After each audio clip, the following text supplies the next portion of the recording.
우선 변제권에 대해서 한번 우선 변제권과 다른 채권 간의 우선순위는 어떻게 되는가 이 부분에 대해서 한번 보죠.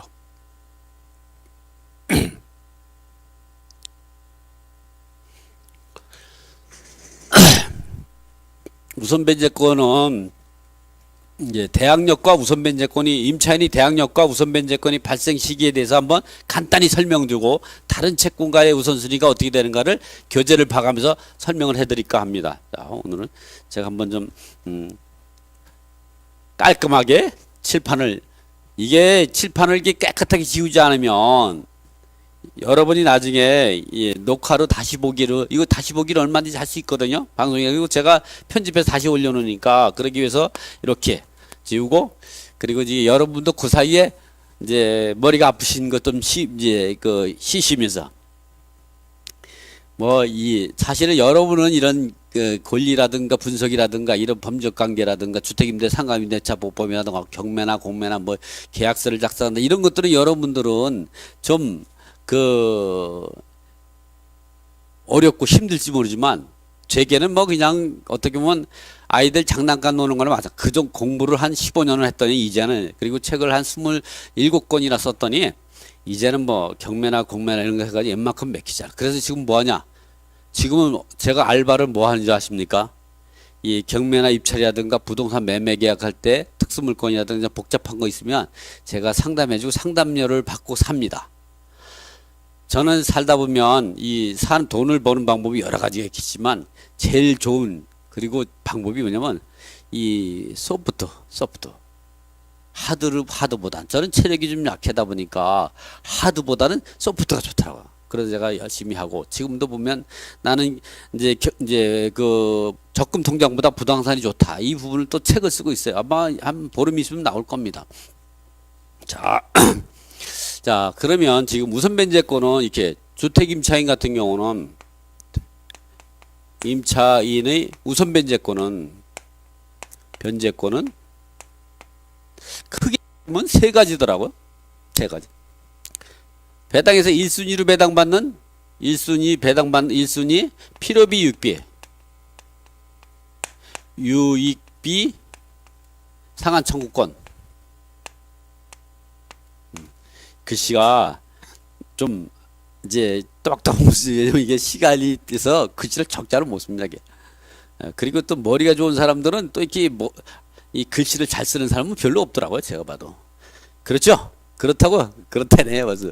자, 이 순위는 최우선 변제금이죠.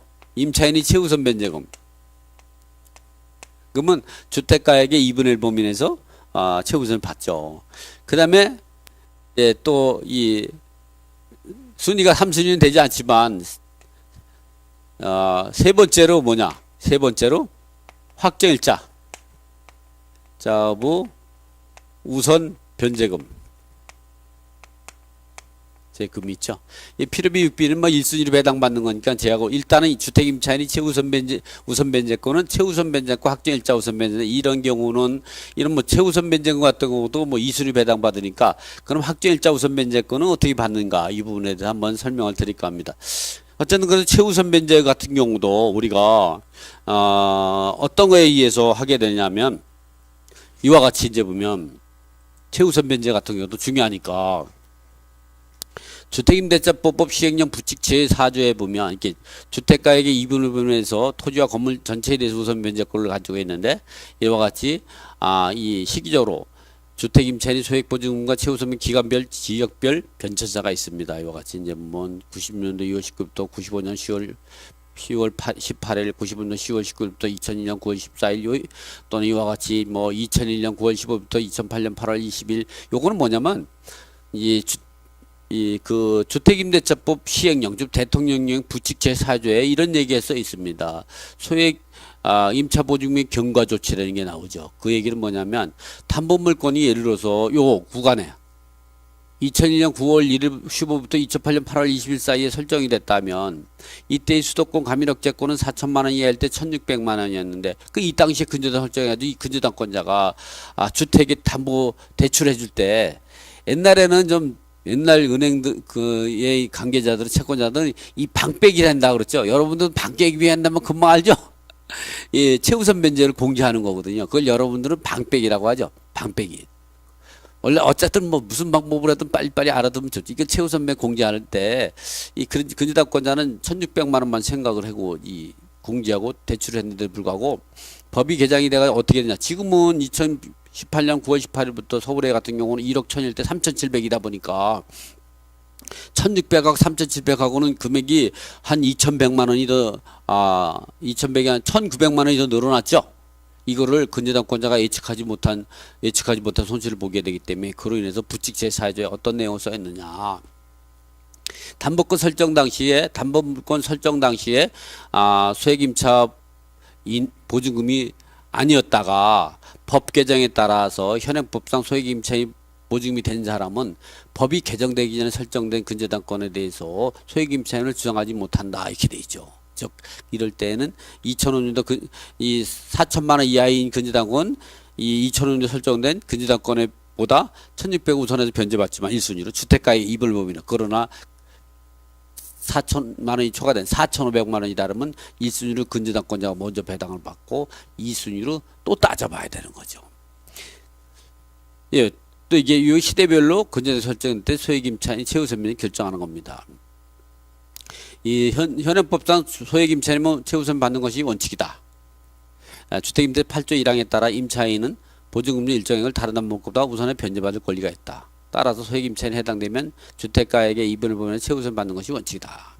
그러면 왜 소액임차인을 결정하는 방법이 왜 나왔느냐? 이거는 담보물권자가 예측하지 못한 손실을 막고자 주택임대차법법 부칙 제4조 소액임차 보증금 보호에 관한 경과조치 또 주택임대 8조 2 개정 규정 이 법 시행 전에 임차주택에 대해서 담보물권을 취득한 자에 대해서는 이를 적용하지 않는다. 또는 주택임대차 시행령 부칙 제4조 소액보증금 및 범위 변경에 대한 경고 이 법이 우리가 그 유명한 소액임차인을 결정하는 기준이라고 봤죠. 이것을 바로 소액임차인을 결정하는 기준은 저당권 무채권을 말합니다. 좀 전에 제가 앞에 설명했듯이 이러한 소액임차인 최우선 변제는 소액임차인 결정 기준을 갖고 판단하게 되는데 이 소액임차인 결정 기준은 저당권 무채권입니다. 이 저당권 무채권은 근저당, 담보가등기, 전세권 여러분 이제 뭐 머리가 좋으시니까 이렇게 앞자만 써도 다 알죠? 그리고 확정일자 그리고 등기된 임차권 이런 것이 다 근저당, 담보가등기, 전세권, 확정일자, 등기된 임차권 등기된 임차권 이런 것들이 소액임차인을 결정하는 게 이것이 없으면 요것만 되는 게 아니라 이게 없으면 배당 시점으로 소액임차 보증금 중 일정액을 받게 된다. 자, 이번엔 일자부 우선변제금 이번엔 한꺼번에 대항력과 확정일자 우선변제권은 어떻게 발생하는가 이 부분을 제가 한번 설명을 드려보죠. 자, 여러분 이제 보면 가끔 보면 이런 질문을 제가 많이 받습니다. 어떤 질문 많이 받냐면 아니 전입신고를 하고 전입신고만 하고 거주를 안 하면서도 대항력이 있다 이런 사람이 있죠. 그 말에 여러분이 책임질 수 있습니까? 한 번에 이런 일이 있었어요. 제가 이제 그 연신내 그 원룸 30개 되는 걸 낙찰 받다 보니까 전부 나이들이 22에서 35살 사이가 전부 뭐 결혼 안 하는 놈이 원룸에 살고 있는데 그러니까 임차 보증을 거의 다 띄었어요. 하나에 뭐 거기에 이제 그 연신내에 무슨 초등학교가 있는데 거기 여선생 같은 경우는 나이가 28인데 한 4개월 동안인가요? 잠을 못 잤다는 거예요. 보증금을 다 떼어가지고. 그게 저한테 이제 이 제가 판사님 배당에 이의가 있습니다의 저자잖아요. 그 저한테 이 본인한테 전화를 했는데 제가 특명스럽게 끊어버렸다는 거냐. 답변도 안 하고 바쁘다고. 그래가지고 이러지도 못하고 하다가 나중에는 사무실을 찾아와서 제가 상담해주고 낙찰 받고 나가지고 또 해결해주는 게 있는데 그게 또 이런 일이 생겼죠. 이런 경우가 있을 수가 있습니다. 예를 들어 A가 임차인이 이제 이 전입신고도 하고 당연히 입주해서 거주하고 있는 거죠. 거주도 했었어요. 그러다가 이게 이제 예를 들어 날짜 2016년 1월 10일 날 이제 이렇게 했죠. 그런 상태에서 이 사람이 이제 이 계약 기간이 지났는데 돈을 못 받아가지고 2018년 한 2월 10일 날 10월 날 퇴거를 했죠. 이사를 갔어요. 전입신고는 계속되어 있었던 거죠. 전입신고는 계속됐는데 이사 나갔어요. 어떻게 갔느냐? 임차권 등기 명령을 신청만 한 상태고 결정 나기 전에 그냥 결정문까지 받아본 것 같아요. 그러니까 2월 10일인데 새로운 임차인이 언제 들어왔냐? 2018년 2월 15일경에 새로운 임차인이 들어왔어요. 그리고 나서 임차권 등기는 2018년 2월 18일쯤에 임차권 등기가 된 거예요. 이때. 여기서부터 여기까지 거주 안 했던 거죠. 거주 안 했어요. 법원에서는 이 사람을 이거를 기준해서 우선 변제권을 배당을 했더라고요. 물론 배당해야 뭐 최우선 변제밖에 못 받는 거지만 내가 배당 이의를 제기했죠. 왜? 지금 나는 거주하고 있는 임차인 편을 들어야죠. 명도를 해야 되잖아. 낙찰받았으니까. 해가지고 이 배당 이의를 해가지고 이 사람이 이 당시에 여기에 거주를 하고 내가 그랬어요. 서부지방법원의 경매회장이 여성분이더라고요. 이 사람이 임차인이 대항력을 가지려면 전입신고만 하도 대항력이 있습니까? 있다는 거예요. 거주 안 해도 대항력이 있습니까? 당연히 거주하셔야죠. 왜냐면 전입신고를 해도 된다는 얘기는 거주까지 다 당연히 하고 있다고 생각하고 일반적으로 대답을 했죠. 이 사람이 거주를 하고 있었다고 하면 어떻게 새로운 임차인이 이렇게 2018년 2월 15일부터 이때 그 기간 동안에 있겠냐. 그러면 이 전 임차인이 갑이라 그러면 갑이 거주하고 있는데 을 임차인이 그 사람을 깔고 누워서 같이 살았다는 얘기야? 그랬더니 아니네요. 그랬더니 이제 갑한테 당신 언제 이사 갔냐 했더니 이때 이사 갔다고 하는 거예요. 그러니까 당신은 대항력과 우선 변제권은 이때부터 다시 생기는 거예요. 2018년 임차권 등기를 한 시점. 이때까지 이 모든 권리는 소멸되는 거예요. 그래서 이 임차인에 대항할 수 없기 때문에 이 사람이 배당받게 해준 거죠. 여러분도 전입신고를 전입신고만 해서 대항력이 생기는 게 아니라 거주해야 합니다. 자, 이번에는 대항력과 우선 변제권에 대해서만 이야기하고 오늘 방송을 마치겠습니다. 제가 그래도 이제 한 5분 지났죠? 1시 벌써 5분이요. 지났죠. 그래도 제가 여러분한테 성심성의껏 제가 이제 여러분한테 할 수 있는 게 뭐냐면 이 들은 지식 여러분한테 전달할 밖에 더 하겠어요. 여러분 제 강의가 마음에 드신다면 구독 꼭 하세요. 그리고 계속 들으세요. 구독하게 되면 계속 문자 갑니다. 자, 예를 들어서 5월 1일 날 지금부터 전입신고를 했다 그러면 이 전입신고는 뭐의 대명사냐?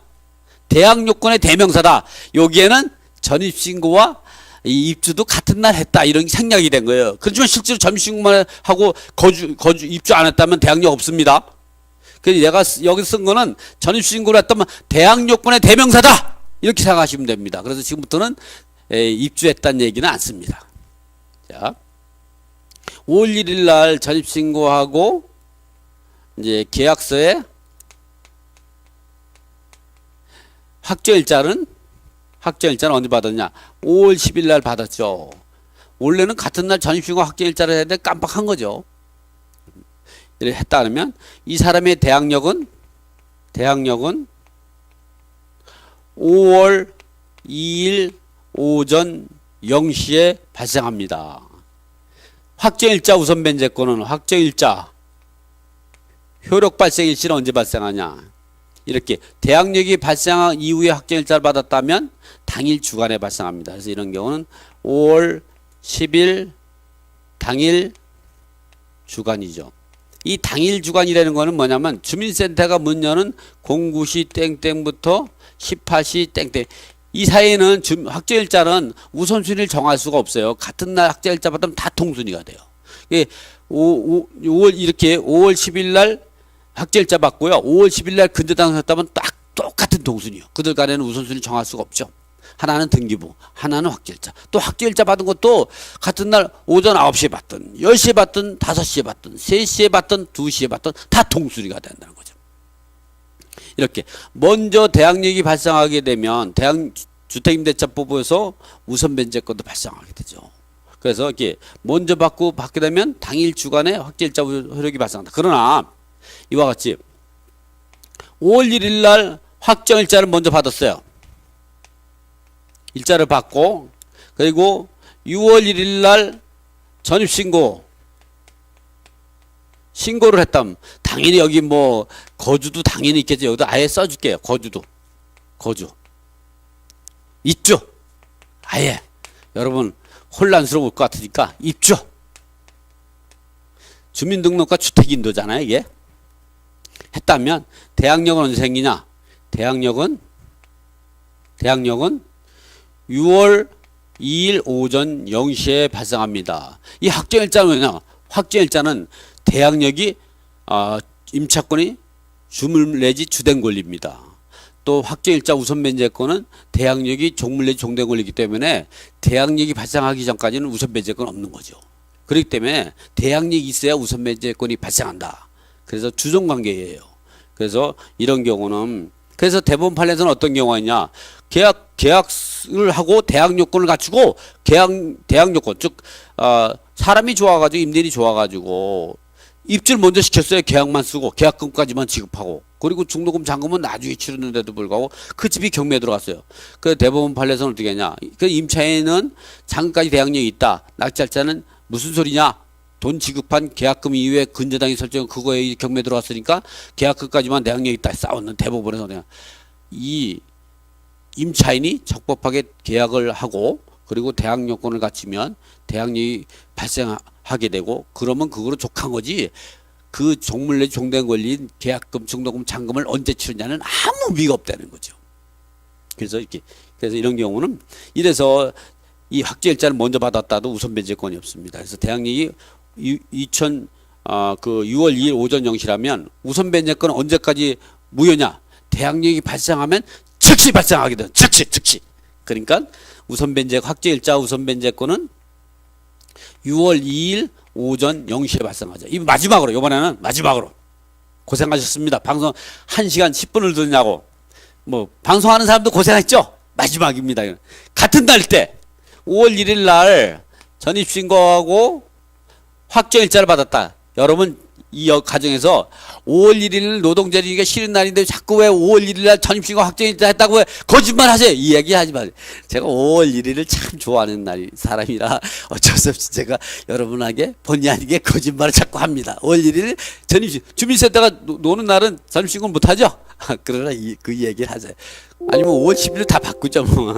5월 1일 날 전입신고 확정일자면 같은 날 한 거죠. 이때의 대항력은 이렇게 먼저 최소한 대항력이 발생하기 전에 확정일자는 저녁 6시 받았다고도 이 새벽 12시까지 12시까지는 대항력이 없는 거죠. 이거 똑같습니다. 그럴 때는 대항력이 5월 2일 오전 0시에 대항력이 발생하고 우선 변제권도 같은 날 5월 2일 오전 0시에 대항력이 생긴다. 다시 정리해드리면 이 대항력이 발생하고 확정일자를 받게 되면 대항 요건을 먼저 갖추고 확정일자를 받았다면 대항 요건 갖춘 다음날 오전 0시에 발생하고 확정일자는 대항력이 발생하고 나서 확정일자는 당일 주간에 발생한다. 주간은 주민센터 문 여는 09시부터 18시 아무도 모른다. 효력이 발생한다. 같은 날 받을 땐 다 동순이다. 이번엔 확정일자를 먼저 받고 나서 그 다음에 대항 요건을 갖췄다. 그러면 대항 요건을 갖춘 다음날 오전에 대항력이 발생하고 대항력이 발생하기 전까지 확정일자 우선 변제는 발생하지. 왜냐하면 대항력의 종물 내 종된 권리에 불과하기 때문에 그렇다. 그렇기 때문에 그렇다고 하더라도 대항력이 발생하면 즉시 같은 날 같은 시 즉 5월 2일 오전 0시에 대항력이 생기면 5월 2일 오전 0시에 확정일자 우선 발생한다. 또 같은 날 대항 요건하고 같은 날 계약서 확정일자 받아도 똑같다. 왜? 대항력 확정일자를 저녁 6시에 받았다 한들 대항력은 새벽 0시에 발생하기 때문에 대항력은 이제 이길 0시에 발생하기 때문에 12시까지는 이제 그 대항력이 없기 때문에 우선 변제권 발생하지 않았다가 대항력이 이제 새벽 0시에 발생하면 이길 오전 0시에 발생하면 즉시 확정일자 우선권이 발생한다. 여러분도 이런 내용들을 꼭 알고 공매에서도 이런 부분들을 알고 예, 단지 차이점은 뭐냐? 일반 매매를 했을 때는 누구나가 다 대항력이 발생하고 나서 소유자가 변경되면 대항력이 있다. 그러나 그래서 이 우선 변제권은 최우선 변제, 확정일자 우선 변제는 이야기거리가 안 된다. 주장 어디 받을 수가 없어요. 일반 매매, 일반 거래에서는 대항력만 갖고 하는 거예요. 그러나 경매, 공매 했을 때는 대항력은 말소 기준 권리보다 앞에 있는 사람만 대항력을 주장할 수 있고 뒤에 있는 권리는 말소 기준 권리 처분 행위에 의해서 소멸되기 때문에 대항력을 얻고 우선 변제권만 있다. 그러나 말소 기준 이전에 대항력을 가지고 있는 이 사람은 대항력을 주장할 수도 있고 대항력을 스스로 포기하고 배당 요구 종기까지 계약 해지 의사를 밝히면서 우선 변제 배당 요구해서 우선 변제권을 주장할 수 있고 미배당금이 생기면 그 전액 받을 때까지 낙찰자에게 주택인도를 거부할 수 있는 동시이행 항변권이 남는다. 그래서 이거로 방송을 마치겠습니다. 오늘